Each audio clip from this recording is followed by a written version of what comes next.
red lights. This is your memorandum at page 30 that only you from the city signed. So we know that you had no problem from this memorandum with their vehicles having blue lights. You didn't have a problem with that. Their vehicles are fitted with blue lights. Mike van Wyk is talking to you about blue lights, about his boss being worried that he will be pulled over and spend time in jail because of using blue lights. And he's talking to you about it. So between the memorandum and the message from Mr. van Wyk, the clip that you were listening to now, between that, the memorandum at page 30, and the clip, there's been conversations with you about blue lights being used by his boss. And he comes to you and he says, do something about it. What are you denying about what I'm putting to you? What are you denying? Thanks, Julius. I appreciate it because my partner is a little bit stressed that if they pull him over, my business partner, the one that's paying us, so he's hectic about the fleet story. But I hope you enjoy now your honeymoon this weekend and that you guys have fun and enjoy Cape Town and drink a lot of... So there are two messages there. The first is about his business partner being concerned about being pulled over. Then there is the second part that you heard, which is the honeymoon in Cape Town. I accept the honeymoon in Cape Town. I'm interested, firstly, you recall that message? No, I don't recall this, but I know that he always had a partner who's also something like a girlfriend, let me say so, who was very problematic. He used to call me, hey, this one is fighting people, this one to me. He used to call me many times about that. So he says business partner. He's talking about a business partner. Yes, he's the business partner. Yes, he's the business partner. It's just that I won't disclose, but he's a business partner. He's correct. And he says that business partner is the one that's paying you. Paying me? Yes, you and him. No. That's what he says in the clip. Okay.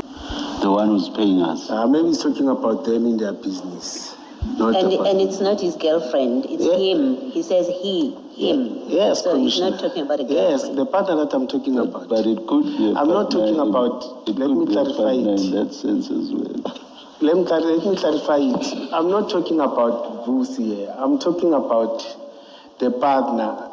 Suspended Ekurhuleni Metropolis Department EMPD Deputy Chief Julius Mkhwanazi has come under intense scrutiny after being accused of orchestrating an alleged armed robbery involving precious stones valued at nearly 15 million rand. The allegations relate to an incident in February 2023 when a cache of valuable stones disappeared from a private property in Rosebank, Johannesburg. It is claimed that two Metropolis officers, allegedly acting under Mkhwanazi's instruction, unlawfully raided the premises and removed the stones.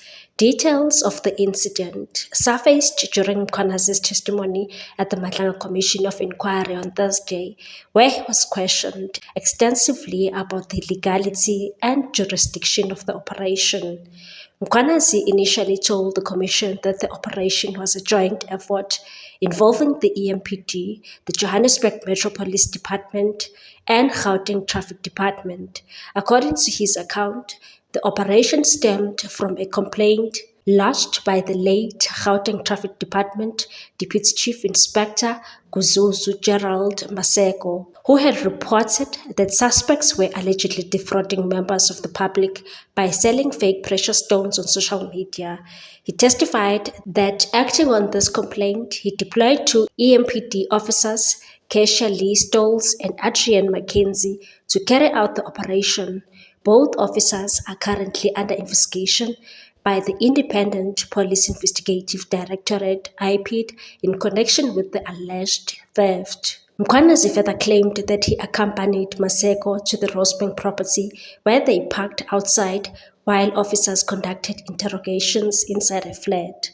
However, under intense questioning, his version of events began to unravel. When pressed on how the operation involving only 2 EMPD officers could be classified as a joint operation without any clear evidence of participation from other law enforcement agencies, Mkhwanazi retracted his earlier statement. Contradictory evidence was presented before the Madlanga Commission. Warrant Officer Bethal Mulauzi, based at the Rosebank Police Station, stated in an affidavit that Leigh Stolz and Mackenzie had signed in at the station, indicating they would be working locally on a separate matter involving suspects linked to a business robbery in Niger. Further challenging Mkhwanazi's account, evidence leader Advocate Mahlape Silo presented statements suggesting that the operation was not coordinated, multi-agency effort as initially claimed.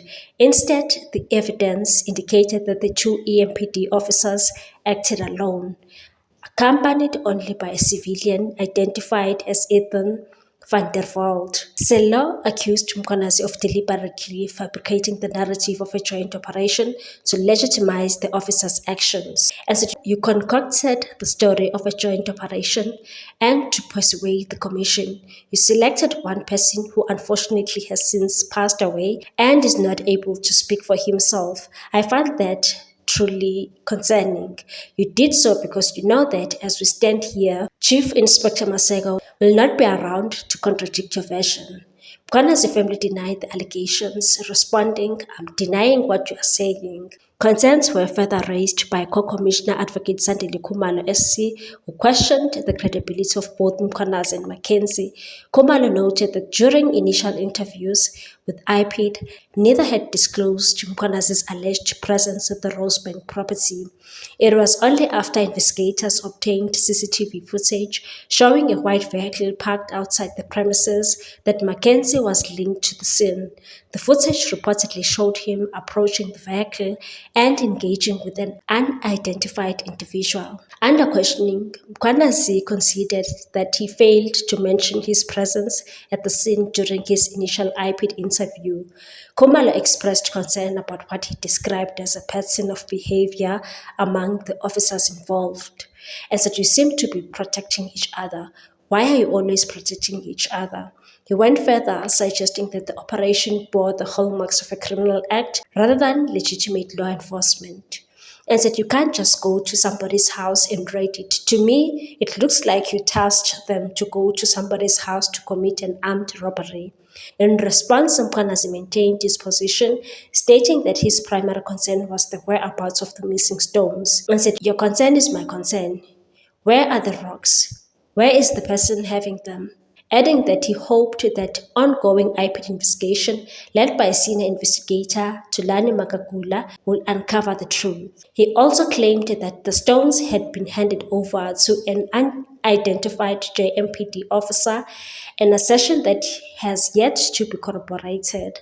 The complainant in the case, flat owner Peter Prinsloo, has accused Leigh Stolz and Mackenzie of unlawfully entering his home, impersonating police officers, and stealing valuable searchlight minerals. In his statement, Prinsloo said the officers removed 6 boxes of searchlight from his apartment and loaded them into a marked South African Police Service vehicle parked outside, and said the market value of the searchlight minerals removed from my apartment is approximately 14.9 million rand. Both officers were subsequently arrested in connection with the alleged theft.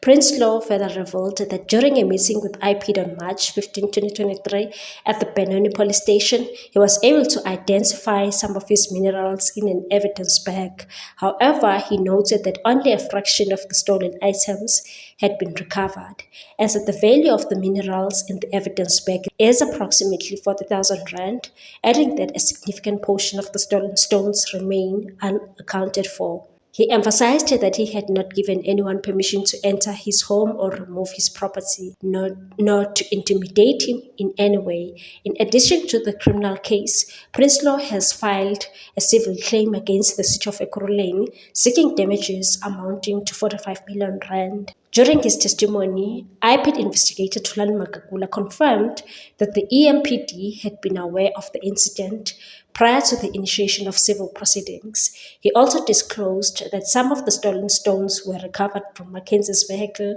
following his arrest.